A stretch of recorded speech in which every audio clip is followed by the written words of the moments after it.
Баршаларыңызға қайырлы кеш. Бүгін кешкі тамаққа мен нан салма істейін деп шештім. Бізге картошка, мен асқабақ қостым, сәбіз қостым, жуа, ет.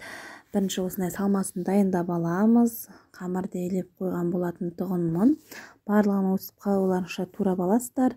Мен көбектеп, төртпішкілеп турабым. Одан кейін сәбізді қалуларынша турайсыздар. Андай ирек-ирекпен турасаңыздар да болады. Менде асығыс болғандықтан осылай тез шуылдатып істедім. Балдардың бәрі жағаласып жүр ғой, садиктен уже балдар да келді.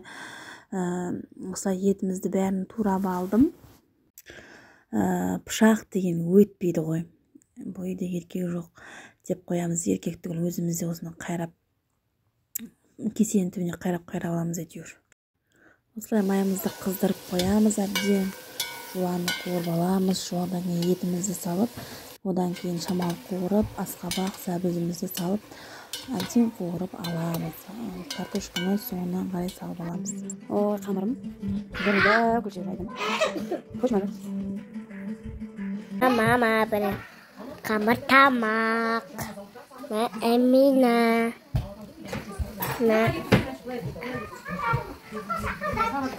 Қамыр тамақ.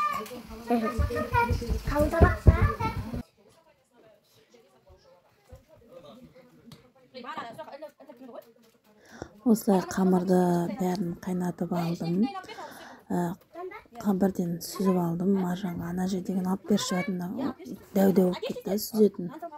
Одан кейін кішкентаймен сүзіп алдым. Күйеуімде ет тамақ па, не тамақ деп қазанды ашып шыдамай жүр ғой. Еркек деген қанша дегенмен шыдамай жүр. Қамырын бәрін сүзіп алғаннан кейін салмасын бетіне салдым. Қызым да жағаласып жүр ғой.